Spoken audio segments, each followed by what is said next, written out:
A história de José do Egito é uma das sagas mais belas de todos os tempos. Um jovem sonhador, cheio de planos e ideais que foi traído, humilhado, acusado de algo que não havia feito, mas finalmente colocado entre os mais poderosos homens de seu tempo. Das tendas de Jacó para os poderosos palácios do rei do Egito. Uma biografia de tirar o fôlego, que poderia ser a história de cada um de nós. O que estaria passando na cabeça de José enquanto seguia acorrentado para o Egito? Muita coisa, imagino. Medo, apreensão, vontade de morrer e, o pior de tudo, sensação de abandono. De suas tragédias e vitórias, aprendemos que quando alguém lhe joga no abismo, não se preocupe. A caravana de Deus está a caminho. Para entender melhor os bastidores dessa história, a nossa equipe veio até 2 sítios arqueológicos do Egito, Tel Mascutar e Tel Adavá, que foram importantes cidades da época dos Ixos. Foi nessa região que viveu José do Egito, patriarca de Jacó e secretário particular de Faraó. Evidências. Temporada especial, Egito.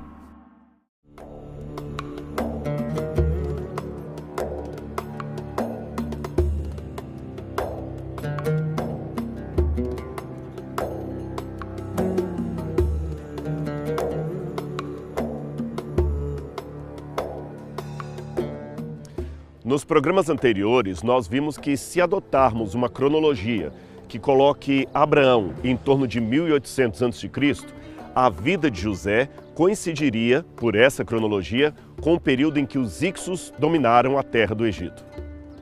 Os Ixos, só para lembrar, eram um grupo semita como os hebreus que invadiu o Egito e o dominou por mais ou menos 100 anos. Alguns pensam que o seu apogeu se deu através da guerra. Outros, através de uma infiltração pacífica que foi tomando espaço dos administradores de sangue egípcio. Eles já vinham infiltrando e se estabelecendo na terra do Nilo há muito tempo. Eram os mesmos que haviam penetrado a leste do delta no final da 11ª dinastia, 3 séculos e meio antes, e que haviam sido expulsos por Amenemhet no começo da 12ª dinastia. Mas agora retornavam com mais força, transformando Avares em sua capital. Pertenciam a diversas raças. Alguns eram sírios, outros beduínos árabes, e a maior parte deles havia vivido durante séculos no limite meridional da Palestina e a leste do delta egípcio. É provável que alguns dentre os Ixos tenham sido os ancestrais da nação judaica. Muitos dos seus chefes eram sheiks de tribos do deserto, como foram Abraão e Jacó. Eram também proprietários de grandes rebanhos de carneiros e de gado que chegaram até o Egito em busca de pastagem. A descoberta arqueológica demonstrou que, um pouco mais tarde, durante a 13ª dinastia, de 1783 até por volta de 1640 a.C., um grande número de asiáticos realmente entrou no Egito e ali se estabeleceu às margens do delta oriental até as proximidades da cidade de Heliópolis. Mas foi ali que eles conservavam a sua própria cultura, e foi entre a população local que os comandantes Ixos recrutaram seus soldados. Maabri Seshi, segundo alguns egiptólogos, poderia ter sido o primeiro faraó. Ele ou seu filho teriam conhecido pessoalmente José. Na história de José, o rei do Egito é denominado apenas o faraó, sem nenhum complemento nominal. Não há qualquer identificação que esclareça de que faraó se trata. Isso talvez se deva ao fato da Bíblia seguir de perto o costume literário dos próprios escribas egípcios. É que nos tempos mais antigos, anteriores ao 9º século a.C., o faraó era muitas vezes, mas não sempre, denominado apenas de o faraó, como se esse fosse o seu nome próprio. Mais tarde, porém, tal prática foi abolida por causa da confusão que ela criava. Então os escribas eram obrigados a denominar o nome do faraó todas as vezes que se referissem à sua pessoa. Novamente, a Bíblia obedece à mudança e, ao produzir livros posteriores a esse período, passa a identificar o faraó a que se refere. É o caso, por exemplo, do faraó Neco, mencionado em Jeremias 46, verso 2, ou faraó Ofra, mencionado em Jeremias 44, verso 30. Esse é um outro indício de que a história de José não pode ter sido criada tardiamente, como dizem os defensores da alta crítica, senão ele seguiria o costume que havia na época do cativeiro da Babilônia e daria o nome do faraó, coisa que o autor sagrado não fez. Quem estuda teologia já está acostumado a esse tipo de nomenclatura. A expressão alta crítica refere-se ao nome de uma teoria documentária segundo a qual os livros iniciais da Bíblia procedem de 4 fontes ou documentos, fictícios, pois ninguém jamais os viu, datados de muito tempo depois de Moisés e cujas iniciais são JPDE, ou Javista, Sacerdotal, ou Priest, Deuteronomista e Eloísta. Através desses documentos, os críticos modernos baseiam uma suposta elaboração do Antigo Testamento. Segundo a tese dos críticos do Pentateuco, alguns editores anônimos juntaram informações desses 4 documentos, unificando-as para montarem o Pentateuco. Isto foi iniciado a partir do século IX a.C. e terminado com o chamado Código Sacerdotal, por volta de 445 a.C., no tempo de Esdras. Com estes e outros argumentos, a teoria documentária declara que a história bíblica é forjada e várias de suas narrativas, como a saga de José no livro do Gênesis, foram inventadas. São lendas produzidas pelos escribas e profetas para reforçar um ideal de centralização do poder político. O uso do nome de Moisés, nesse caso, teria sido escolhido para dar autoridade ao texto, sem que este, de fato, participasse de sua composição histórica. Porém, se tal teoria fosse verdadeira, toda a identidade judaico-cristã estaria seriamente comprometida, e por isto é importante verificar a procedência ou não de suas afirmações. A história de José também está repleta de sonhos e interpretações, e o principal deles parece ter sido o sonho de Faraó, interpretado pelo jovem escravo hebreu. Em seu sonho, Faraó viu 7 vacas gordas que eram sumariamente devoradas por 7 vacas magras, e isto preocupou muito. Pela cultura da época, os sonhos de Faraó tinham um aspecto muito importante em relação ao destino do povo. É porque eles acreditavam que se o Faraó tivesse bons sonhos, o povo teria bons resultados. Mas se ele tivesse pesadelos ou maus sonhos, o povo seria afetado. Este é um apoio de cabeça egípcio, uma espécie de travesseiro faraônico feito de madeira. Vários foram encontrados feitos de outros materiais como marfim, ou ainda a valiosa pedra de alabastro, e esses preciosos objetos têm muito a nos dizer sobre a importância do sonho no Antigo Egito. Os especialistas são divididos quanto ao uso desse travesseiro, um pouco desajeitado e desconfortável para os padrões atuais. Alguns pensam que ele seria, sim, de uso diário. Outros pensam que seria apenas um uso simbólico que o faraó tomaria quando estivesse no mundo dos mortos. O fato é que esses travesseiros desconfortáveis traziam geralmente pedidos de proteção e bênção dos deuses para que o faraó jamais sonhasse coisas que pudessem ser ruins para o povo. Havia inclusive manuais de interpretação de sonhos. Os egípcios realmente eram muito bons nisso. O papiro Chester Beatty III, datado da 12ª dinastia egípcia, é chamado de o papiro do sonho do presságio. Nele se diz: se um homem vê a si mesmo em um sonho de abate de um boi com as próprias mãos, bom, significa matar seu adversário. Comer a carne do crocodilo, bom, significa agir como oficial entre o seu povo. A submersão no rio, bom, significa a purificação de todos os males. Enterrar um homem velho, bom, significa florescente. Trabalhar com pedra em sua casa, bom, um homem consertará sua casa. Ver o seu rosto em um espelho, ruim, significa outra esposa. Calçados de sandálias brancas, ruim, significa vagando pela terra. Copulando com uma mulher, ruim, isto significa luto. Ser mordido por um cachorro, ruim, isto significa que ele será tocado pela magia. É claro que não acreditamos nesse tipo de coisa. Desde Jung e Freud, sabemos que os sonhos podem trazer mensagens do inconsciente, mas, geralmente, não vão muito além disso. Mas também não negamos que, em alguns momentos, Deus falou com pessoas através de sonhos, e assim foi com o faraó do Egito. Esses sonhos estão relatados em Gênesis capítulo 41, e eles ocorreram enquanto José ainda estava como prisioneiro no Egito. Num desses sonhos, lembremos, o faraó se encontrava diante do rio Nilo. Dali saíram 7 vacas gordas, robustas, cheias de vitalidade. O sonho parecia bom. Até que do mesmo rio saíram 7 vacas magras e feias. As vacas gordas eram devoradas pelas vacas magras e certamente aquilo não seria um bom sinal. José não tarda em oferecer o sentido do sonho a Faraó e a imagem do simbolismo ele conhecia muito bem. A vaca tinha um significado muito claro para os egípcios. Ela lembrava ou simbolizava Hathor, uma das deusas mais queridas e mais devotadas em toda a terra do Nilo. Hathor aparece na paleta do faraó Narmer, de aproximadamente 3.200 a 3.100 a.C. Foi ele que unificou o Alto e o Baixo Egito. Hathor era considerada filha do deus Ra, e ela já era devotada desde os tempos pré-dinásticos do Egito. Era considerada uma deusa de proteção e de fertilidade. Ela sempre foi representada de muitas maneiras, e os egípcios consideravam que as plantações de papiro eram seu lar.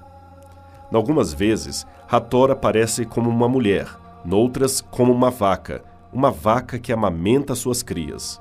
Associada à maternidade, Hathor era a mãe do deus Horus e, por instância, considerada a mãe de todos os faraós do Egito. Em seu templo, é comum ver 7 colunas representando as 7 Hathoras, ou 7 vacas sagradas.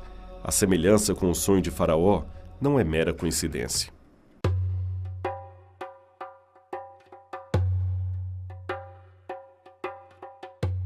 Aqui vemos na tumba da rainha Nefertari, da 19ª dinastia, a clara sequência de 7 vacas robustas, como as do sonho de Faraó, seguindo um touro celestial. São elas que garantem o nascimento seguro de todas as crianças no Egito. Veja mais esta cena do Livro dos Mortos. O rebanho é composto por 7 vacas e um touro. Diante de cada animal encontra-se uma mesa na qual ofertas de alimentos e bebidas foram deixadas. As vacas e o touro, com suas ofertas de alimento, garantem a continuidade, sustento e virilidade daquele que encomendou o papiro. Interessante que, mesmo sendo uma imagem tão óbvia, os magos de Faraó ainda assim não conseguiram decifrar o significado do sonho do rei. Mas tudo aquilo fazia parte dos eternos planos de Deus. Afinal de contas, a extremidade dos homens é a oportunidade divina, e o Senhor Deus de Abraão, Isaque e Jacó haveria de intervir mais uma vez na experiência de seu servo José. O fato de Faraó colocar um anel no dedo de José em sinal de autoridade é muito significativo. Este é um anel com selo que pertenceu a Sete I, um faraó que governou no século 13 a.C. O escaravelho solar e o nome real do monarca aparecem no selo. Foi um anel semelhante a esse que José recebera ao ser empossado como governador de toda a terra do Egito. Quanto aos 7 anos de fome, é bom anotar que, embora períodos de escassez não fossem tão comuns no Egito, eles ocorriam, vez ou outra, deixando grandes marcos registrados na história. Por ser uma região desértica, a sua agricultura não era medida tanto pelo volume de chuva, mas pela alta ou baixa do Nilo. Apesar de ser um rio tranquilo que não trazia nada daquela fúria fluvial do Tigre ou do Eufrates, o Nilo tinha uma performance variável, como aliás o é até hoje. Entre o período de cheia e seca, o volume d'água de seu leito podia cair de 106.660 metros cúbicos por segundo para menos de 2.133. Isso, é claro, foi amenizado no século XX com a construção das altas barragens de Assuã e a partir de 1964, mas antes, suas correntezas se comportavam praticamente da mesma forma que eram na antiguidade. As águas mantinham-se baixas, desde meados de novembro, início do inverno, até maio, quando atingia o seu ponto mais crítico. A partir daí, com a chegada do verão e o derretimento das geleiras, o nível subia abruptamente de 6 a 8 metros e continuava alto assim até o ciclo seguinte. Mas nem sempre foi assim. Houve períodos em que a baixa do Nilo foi maior do que a esperada. Não houve muito fluxo de água, então nesse aspecto a agricultura foi prejudicada e iniciava-se um ciclo de fome. Os antigos egípcios estabeleceram estes marcos de pedra, chamados nilômetros, às margens do rio para predizer o seu comportamento a cada ano. Mas nem isto evitou determinadas tragédias. Temos, por exemplo, esse antigo relato escrito sobre a famosa pedra ou estela da fome, descoberta em Sehel, uma das ilhas amontoadas na primeira catarata do Nilo. O texto não é do tempo de José, e sim dos dias de Ptolomeu V Epifânio, que governou entre o terceiro e segundo século a.C. Mas ele faz referência a um outro episódio ocorrido 2.500 anos antes, no reinado de Djoser, da terceira dinastia. Assim diz o texto: Eu choro sobre o meu trono. Todos no palácio estão em angústia, porque Rapi, o Nilo deificado em forma humana, tem falhado em sua tarefa. Num período de 7 anos, o grão se tornou escasso e secou. Todo homem está roubando o seu semelhante. As crianças choram. O coração dos velhos está carente. Os templos estão fechados, os santuários cobertos de pó. Todos estão em desgraça. Os 7 anos de fome são ainda mencionados em hieróglifos desenhados em 2 templos egípcios. O templo de Edfu, que seria o trono de Horus, e o templo de Dendera, que seria o templo de Hathor, nesse tempo associada com Ísis, a mãe do deus Horus. Embora se tratem de referências tardias e remetam a acontecimentos cronologicamente distintos dos 7 anos de fome interpretados por José, por que não assumir a hipótese de que estas menções seriam lembranças daquela tragédia que o folclore do povo misturou com outros acontecimentos? Seja como for, as semelhanças com o episódio bíblico são realmente impressionantes.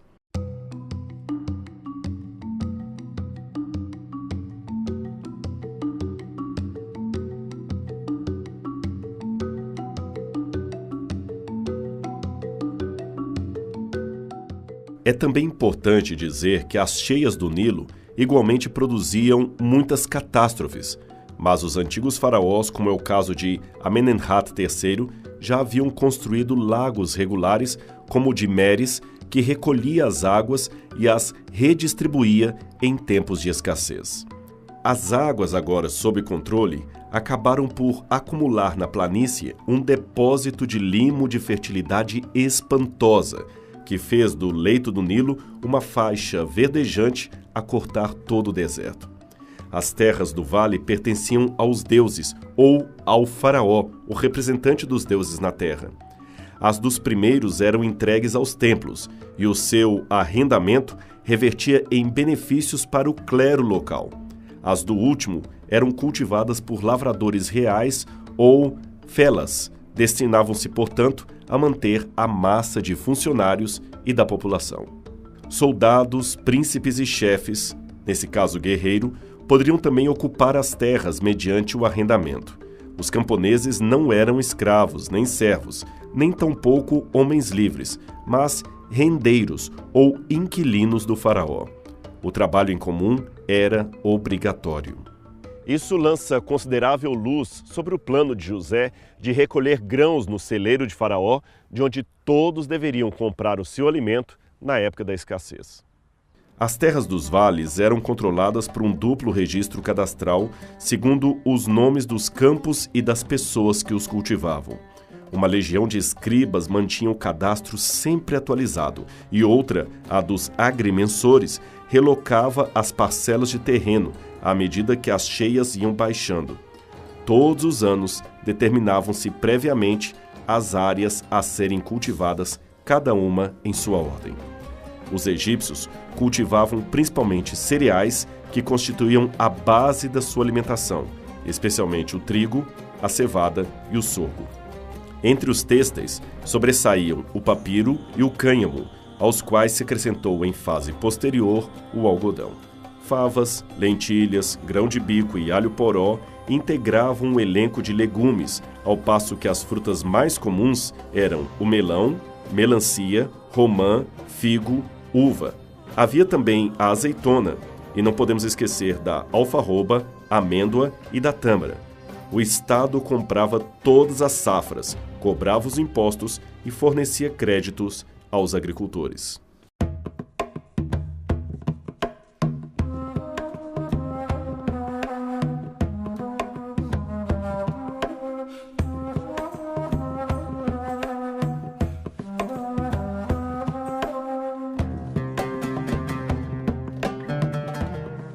O nome atual dessa região, cuja redescoberta se deu relativamente há pouco tempo, é Tel el-Dava.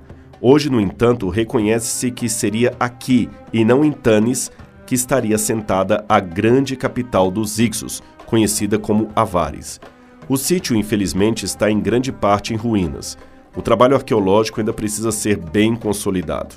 Contudo, estas antigas pedras revelam muitas interessantes verdades acerca da história dos egípcios e a sua ligação com a Bíblia Sagrada.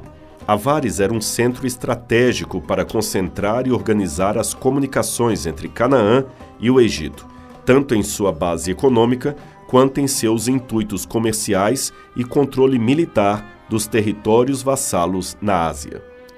O sítio desolado de hoje oculta o que foi uma grande e próspera civilização no passado.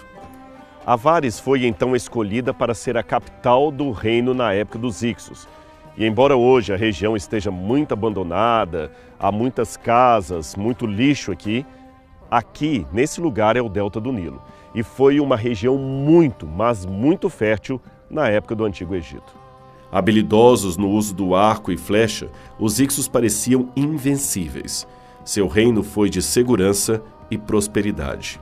Por serem semitas como os hebreus, o regime Hykso justificaria o alto cargo de José, a terra de Gósen dada a um grupo de asiáticos hebreus, a subida posterior de um faraó que não conhecera José.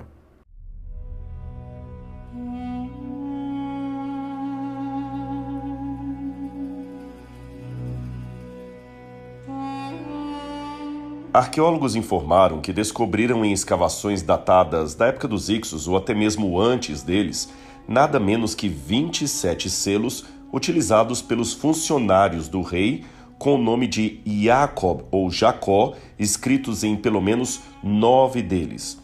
E estes selos foram encontrados exatamente em Avares. Isto é muito intrigante.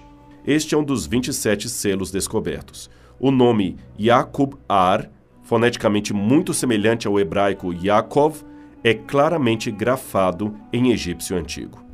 Aqui você tem outro desses selos, também encontrado em Avares. Mas é aqui que começam as divergências. Alguns estudiosos pensam que esse Jacó mencionado seria um faraó semita que viveu um pouco antes dos Hyksos. Outros que seria um faraó Hykso, de ascendência Hyksa, que também dominou a região. E há aqueles mais apressados que pensam que seria o patriarca Jacó mencionado na Bíblia. A tentação de encontrar aqui uma referência direta ao Jacó bíblico é grande, mas devemos ter cautela. Por um lado, é gratuita a especulação que alguns fazem de que esse Jacó seria um adorador de Baal semita que viveu aqui. Isto é apenas uma maneira, como eu disse, gratuita de evitar qualquer paralelo entre esse Jacó e o personagem bíblico. Por outro lado, não temos dados suficientes para uma conclusão categórica. O que podemos dizer, e isto já é muito interessante, é que esses selos provam que havia semitas morando nessa região, que aqui muito provavelmente era a terra de Gósen e que o nome Jacó, um nome tremendamente semita ou até hebreu, era comum aqui naquela região. Ou seja, havia Jacó aqui, havia semitas aqui e provavelmente esse lugar tão abandonado hoje, seria a gloriosa terra de Gósen. E por fim, não podemos negar que existe uma possibilidade, ainda que mínima, de ser este o Jacó bíblico, que teria se tornado um líder reconhecido na região. Segundo a Bíblia, o próprio faraó aceitou ser abençoado por Jacó. Isto justificaria um sinete com seu próprio nome. Inscrições encontradas na região com o título El me salva, Deus me salva, indicam que realmente aqueles que moravam aqui adoravam El, que na Bíblia é um nome dado para o Deus dos hebreus, El Shaddai. Portanto, nós temos indicativos claros de que aqui houve, no passado egípcio, uma grande presença de uma população semita. Outra coisa interessante é que Avares permaneceu como capital dos Ixos até ser destruída na 17ª dinastia, quando os egípcios liderados por Camose e Amose reconquistaram o poder.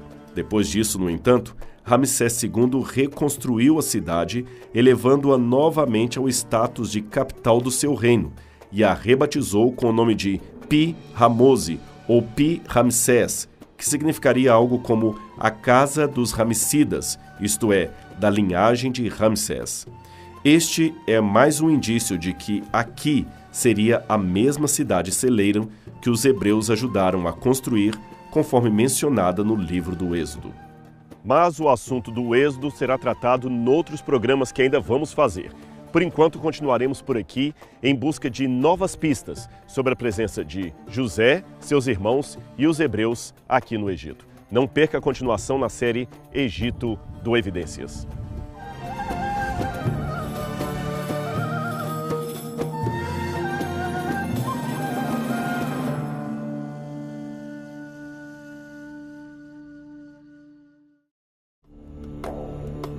Semana que vem no Evidências.